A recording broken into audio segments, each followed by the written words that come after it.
Hello everybody, welcome into another lesson. So today we are going to factor perfect square trinomials. So before we can actually factor a perfect square trinomial, we need to determine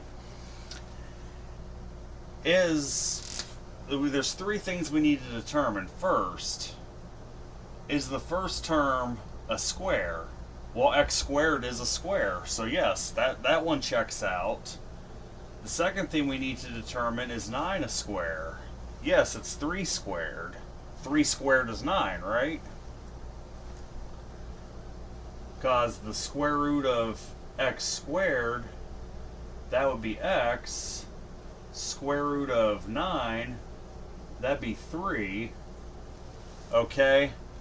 Now the biggest part, the third part, is the middle term twice the square of each term. In other words, is the middle term twice x and 3? Is it, so you take 3 times x, is it twice 3x? Well, yes, 6x is twice 3x, therefore we have a perfect square trinomial. So what you're going to do then is you're going to take that square root of x, which would be x, and then you have your square root of 9, which is 3. Now the sign in the middle, that dictates your sign as far as what's going to be for the quantity. We have a positive sign in the middle, so you're going to put a positive sign for your quantity for your binomial. Then you're just going to raise that quantity to the second power. So the answer we should get for this would be the quantity of x plus 3 to the second power. And I got more examples here.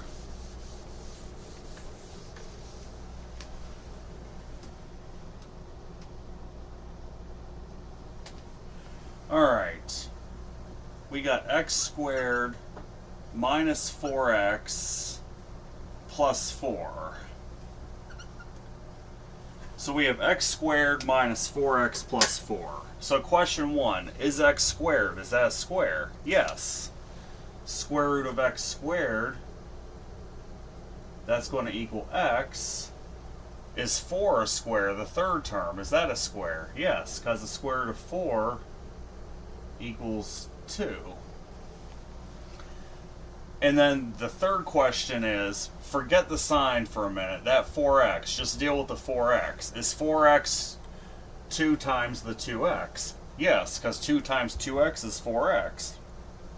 Therefore, we have a perfect square trinomial. If any one of those criteria is not met, we do not have a perfect square trinomial.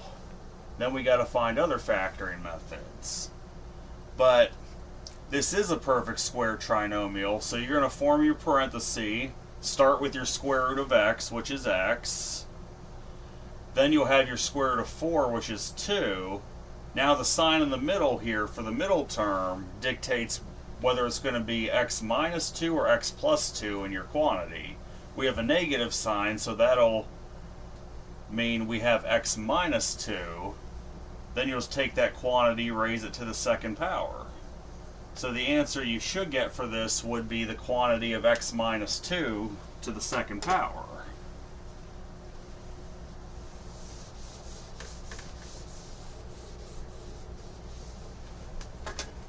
Alright. We got p squared minus 14p plus 49. Alright, so we got p squared minus 14p plus 49. Well, we have to ask, is p squared, is that a square? Yeah, because the square root of p squared is simply p. That is a square. How about 49, the third term, is that a square? Yes, because the square root of 49, we know that's going to be 7. Now, the third step, forget the sign in the middle for a second, just focus on the 14p. Is that twice 7p? Because if you take 7 times p, then multiply it by 2, you would get 14p. So therefore, we have a perfect square trinomial. So first step is determine if it's a perfect square trinomial. If it is, then the next part applies. Form your parenthesis, take your square root of p squared, which is p, then your square root of 49, which was 7. Now the sign in the middle here, on the middle term, that 14p, that dictates whether you have a plus or minus in your quantity. You have a minus, so therefore it'd be p minus 7. Then you raise that quantity to the second power. So the answer you should get is p minus 7, that quantity to the second power.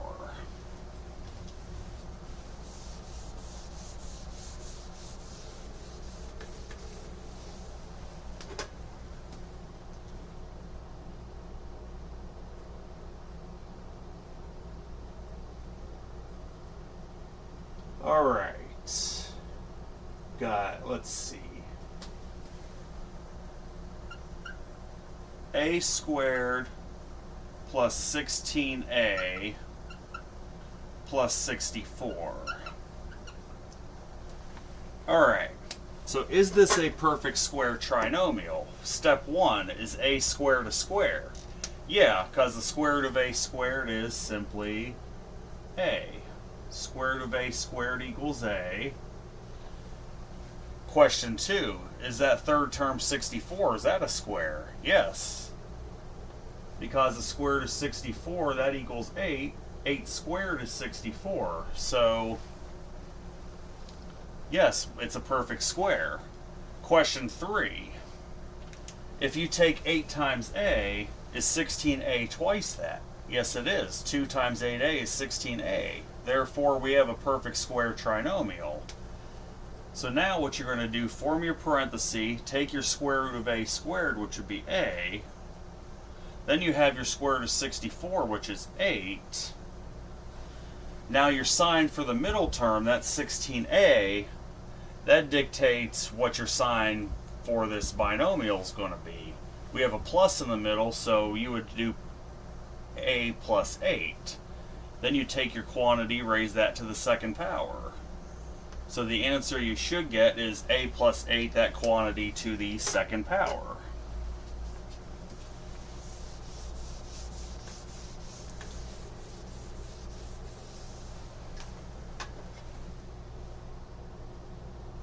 All right.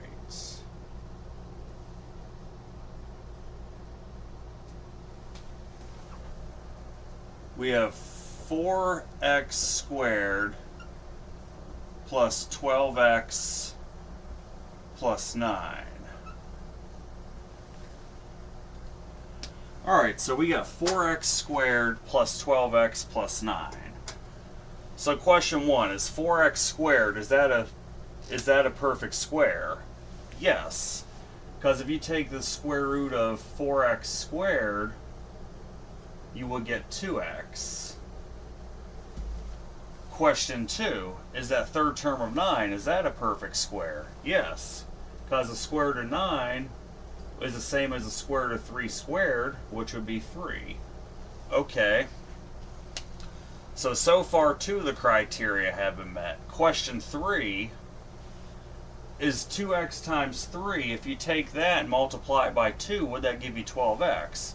Well, 2x times 3 is 6x. You multiply that by 2 to get your middle term, you would in fact get 12x. So yes, that is a perfect square trinomial because it meets all 3 criteria. So what you're going to do, again, take your square root of that 4x squared, which is 2x, make that your first term. Then you have your square root of 9, which is 3.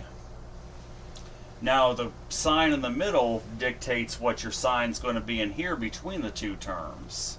We have a plus sign in the middle, so you would have 2x plus 3 for your quantity. Then you'd raise that to the second power. So the answer you should get for this would be 2x plus 3, that quantity to the second power.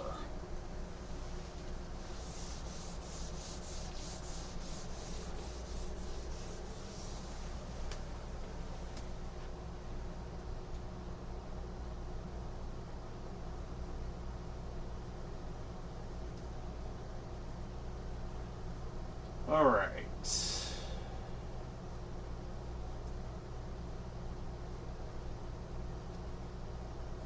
we have here, let's see. We got 25x to the second minus 15xy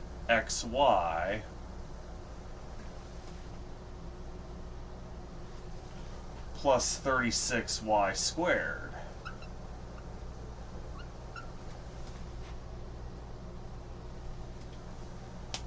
Alright, so in order to factor this, we got to, again, ask question 1, is the first term, that 25x squared, is that a perfect square? Yes, because the square root of 25x squared, that happens to equal 5x. So criteria 1 is met. Question 2, is that third term 36y squared, is that a perfect square? Well, if you take the square root of 36y squared, you should get 6y. Okay. Question 3, is the middle term, forget the sign, if you take 5x times 6y, you would get 30xy. Then you got to multiply that by 2, you should get 60xy. Well, the middle term does not equal twice the two squares multiplied together.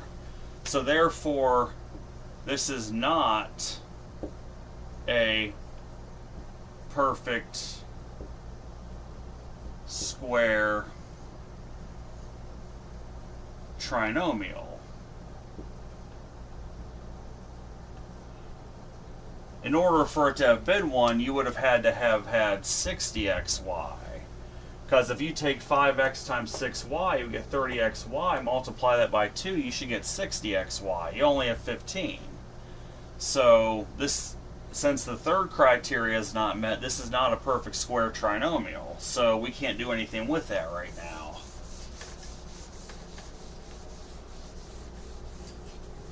Okay. So it's actually good that you saw one that didn't work out. Alright, what's the next one here? 49a to the second plus 28ab plus 4b squared. Okay, so we got 49a to the second plus 28ab plus 4b squared. So my question is, first question here, is 49a squared a perfect square? Yes, because the square root of 49a squared, that would give you 7a. Question 2, is 4b squared a perfect square? Well, yes, because if you take the square root of 4b squared, you're going to get 2b. Now here's where it gets tricky. Question 3, that's probably the hardest question to answer in any problem. Is that 28ab, is that twice the 7a and 2b multiplied together? Well, let's find out. 7a times 2b would give you 14ab. Take that times 2, you get 28ab. So in other words, yes, this is a perfect square trinomial. So now you're going to take your square root of 49a squared, which we found to be 7a. Then you take your square root of 4b squared, which was 2b. Now you're going to deal with your sign in the middle term. The sign on the middle term is positive, so you'll end up having 7a plus 2b, that quantity, to the second power. That's exactly what you should get, 7a plus 2b, that quantity to the second power.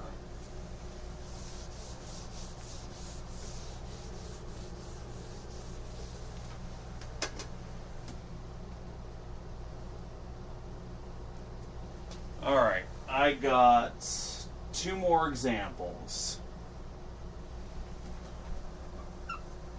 we got 4s to the second minus 36 st plus 81 t to the second. Alright, so 4s to the second minus 36 st plus 81 t to the second. First question, to determine if this is in fact a perfect square trinomial. Is the 4s squared a perfect square? Yes, because if you take the square root of 4s squared, you're going to get 2s. Question 2, is that third term 81t squared, is that a perfect square? Yes, because if you take the square root of 81t squared, you're going to get 9t. Alright, so we've met 2 of the criteria so far. Now question 3.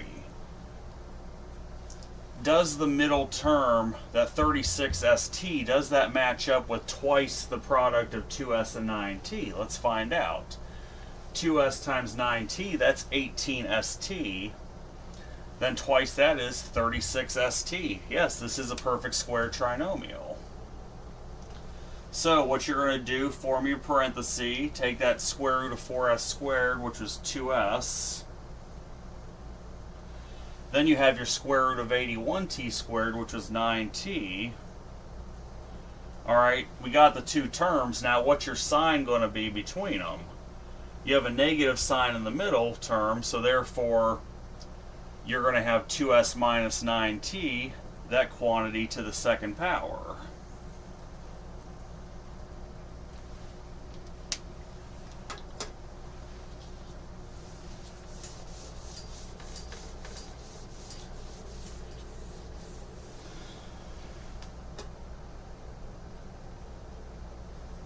One more example, then we're done for the day.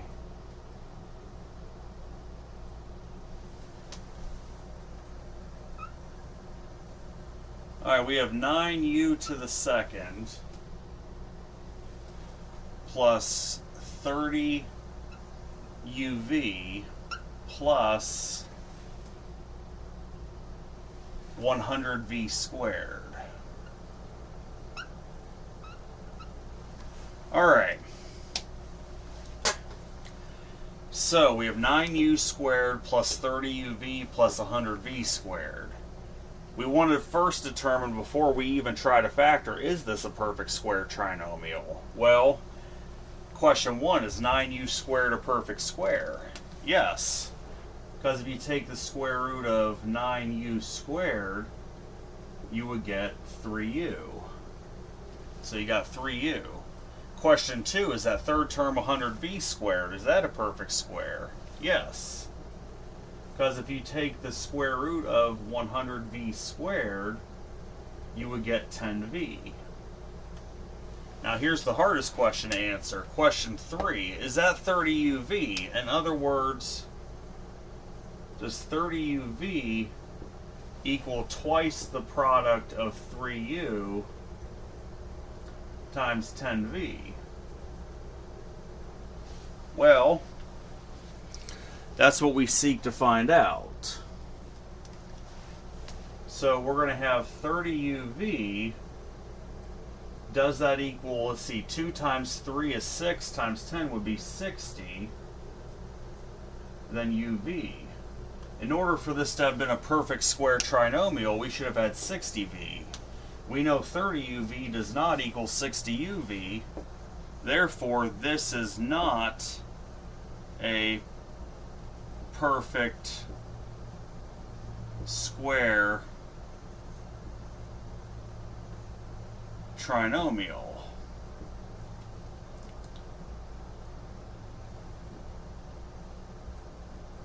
I say trionomial, that's not what I'm trying to say. Trinomial.